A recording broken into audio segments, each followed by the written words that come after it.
Welcome into another Audacy Live, the Hard Rock Hotel, New York, with the Revivalists. Hi, guys. Good to see you again. In honor of course, New Orleans' own the Revivalists, representing Tipitina's today. Oh, man. Yeah. They tell you to be in New Orleans everywhere. Be in New Orleans everywhere. I try to keep it, try to take it wherever I go. Absolutely. Yeah. How's the last 5 years been, guys? What have you been doing? Woo. Some things happen in the world Yeah. and in our personal lives, and we've been hanging out. It's been good. Yeah. Yeah. It's been a wild ride. Yes. Somebody got married. Somebody had some children. It's been a whirlwind, huh? Yeah. Life changes. That's the one thing you can count on. She can. What's fatherhood like?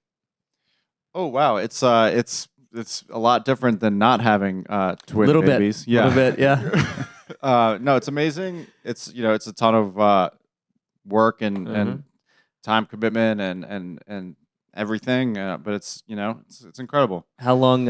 They're how old? I'm sorry. They'll turn 2 in July. Are you starting to see what they're into? What are they getting good at? Oh yeah.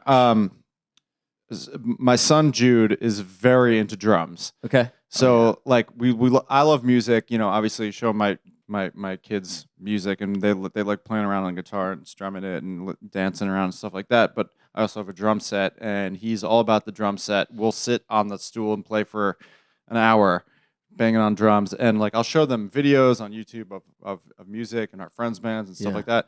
And we show them Dad's band. They love the song "Kid." They ask for it in the car, and when it's done, they ask for more. So, but when I was showing them the Red Rocks video the other day, our Red Rocks concert, and typically the camera's on David, his front man, the singer. He's very engaging, incredible, energetic performer. But Jude goes, he goes, more Andrew drums, more Andrew drums. Give me some more campy. It'll be on me, like hair blowing in the wind, ripping an epic guitar solo. He could not give a shit. Sorry, as this for FM radio, bleep that out. Yeah. But he's all about Andrew drums. Dad is Jim James right now, and you're paying no attention to me. Andrew drums. Yeah.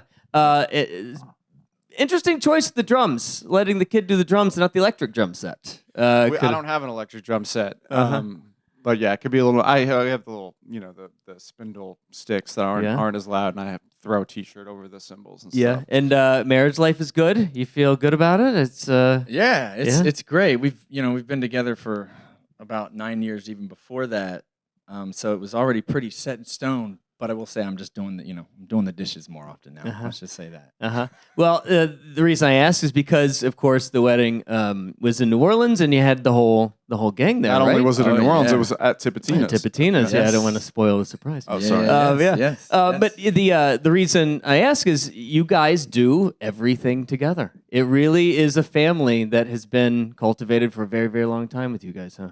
Absolutely. Yeah, and it's only growing, and it's growing exponentially. Yeah. It's been a very reproductive period for us.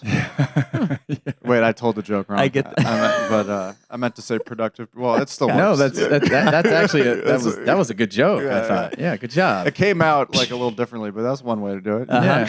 And I'm wondering, and I'm assuming that a lot of these life experiences over the last 5 years playing a lot of, roles into this new album, huh? Absolutely. I think there's hints of that in many of the songs. It just always has a way of getting in there. We're pretty autobiographical writers. We like to put some fiction in there sometimes, but a lot of it's just our life and the things that are happening around us, things that are happening to our friends, all of that. And you go through life together. You do weddings and baby showers. And when I walked into your practice space a while back, you guys, deep COVID, still together, still practicing, still. Yep. It was right. hot and heavy then, right? Yeah. And that led to this album. How long have you guys been sitting on this? How long has it been just ready to be birthed into the world? Well, sitting on the album being completed and recorded. Mostly, yeah, sure. We were in the studio February of 22 starting tracking, and then we finished tracking overdubbing in the summer of 22. I think we completed the mixing process by October 22, and then it was like, all right, let's get our ducks in a row. Let's get the game plan, because we only sat on it like a couple extra months. Sure. As far as like releasing these couple songs that have been out, and it feels, but it is a while, and especially when you factor in when some of these songs were written, we've had them for quite a while, so that makes it feel even more amazing to finally get to put this out into the world. How hard is it to hold on to them? And you want them so badly to be out. How hard is it? Just we got something. It was tough. Good. It was burning a hole. It was burning a hole in the pocket. Kid, I remember It was like I was so excited to get that. But it's like it's like you want to do it right, and there's a way that you kind of need to do it these days for sure. So it was tough though, yeah. And being the autobiographical writers that you are, starting the album with Kid and that's a specific choice. And what was the thought behind that? I mean, it's a statement piece. Yeah, sure. Usually the first song of the record, I like the first song to like sort of set the tone for the mood of the record, So like I like the first one to be like, this is generally the vein that it's in. And it's just like, it's a feel good, really sort of transcendent feeling, a euphoric thing. And like, it just feels good to start it with that one. Sure. But the way that the song came about, it's a little, a little on the nose to think that it's of course about, having a new child, but it was birthed out of something a little bit differently though. It wasn't necessarily that. My partner was pregnant with twins when we arrived at that chorus, but I don't think that's what necessarily was the thought through the head. It was more that was just the working title, and it just was like, this is it, Obviously there's the Hey Kid line in there, but it took us a while to get that, like the Hey Kid sing, like we got that. We're like, that's good. And then it took us a while to realize that it was the chorus. But then it was like, oh yeah, that's definitely the chorus. And the rest of the album follows the same sort of path, right? I mean, I what I love about you guys so much is that it always still stays hopeful, no matter what. Oh man, that's the thing. I feel like we always try to have a little bit of thread of that in there, even if we could take you down and drag you down on the floor, but then we're going to help you back up. We're going to get you back up. And I think that's the philosophy where you want to be. Life. Yeah. That's our. I think it's definitely the philosophy of the Revivalists. If you want to know anything about the band Revivalists, just say the name.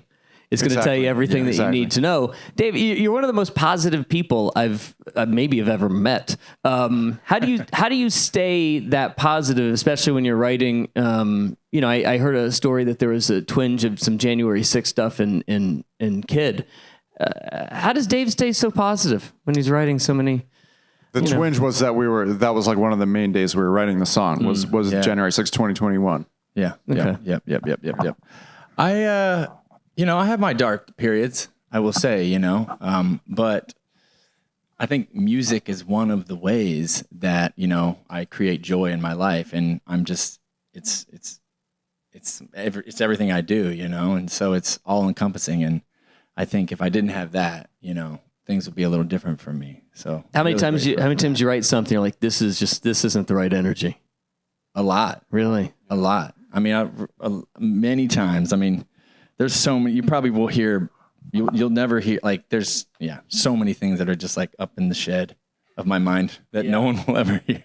Yeah, because at the end of the day, you're still trying to make it positive and still trying to make an impact on somebody's lives. But also real. Want it to be real. Want it to be impactful, and want people to feel. Really want people to feel.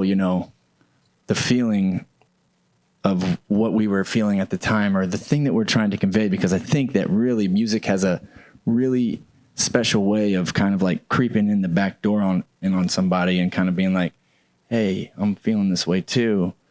We can feel this way together. Let's go. Well, I mean, look, there's something pretty unifying about a Revivalist show. There's never a time where you can look around a crowd. They're pretty much all laughing, smiling. It's a joyous, raucous group of people. And it's basically the heartbeat of the band, the live shows, huh? Feels that way. Yeah. I mean, it's been that way since the beginning. I mean, we used to play 4-hour sets of just like crazy. I mean, we had like 10 songs and we just stretched the tunes till forever. Accurate. Yeah. Yeah. New Orleans Heat. That's a good move. Yeah. Oof. Yeah. But it's a big tour, and it's the first one in a while, and it all culminates in Red Rocks. That's going to be good. It's a big show. I'm really excited about that. I can't wait. I love you guys so much.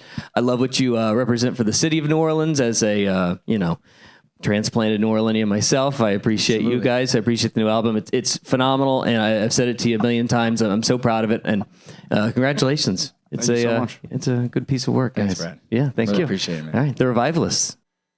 This is Down in the Dirt.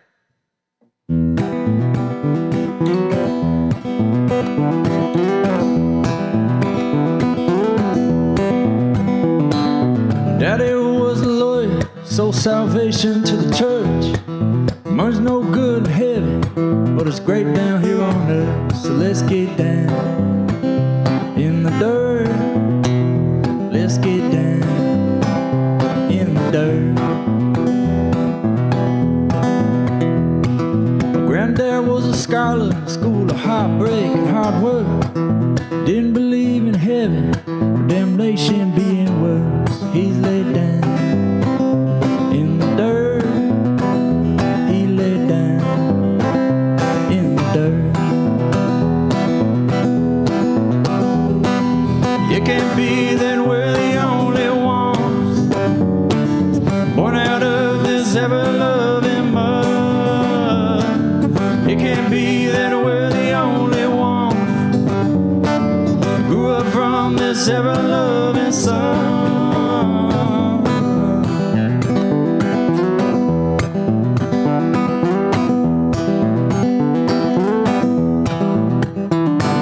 My mama was no angel, she was more than just a nurse. She thought it was a charity to keep us kids from getting hurt. Can't stay clean in the dirt. Life is mean on this earth. Have no occupation, but have some sense of worth. All the flowers blossom from what goes on in the dirt. So I get down in the dirt. Let's get down in the dirt. You can't be that we're the only ones born out of this ever-loving mud. It can't be that we're the only ones grew up from this ever-loving sun. They say that love is just the thing to save a man.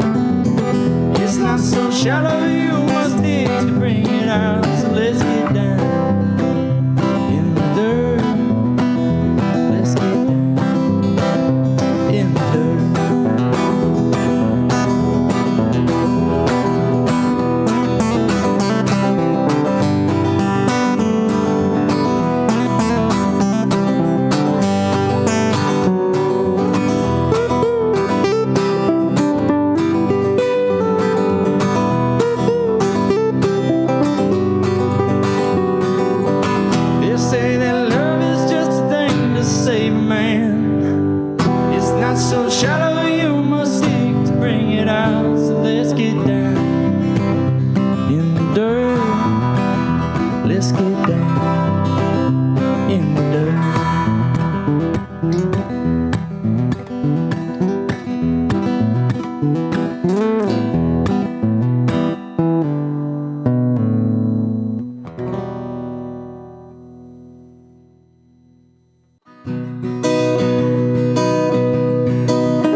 sirens ringing. It's not the same anymore. I hear them trumpets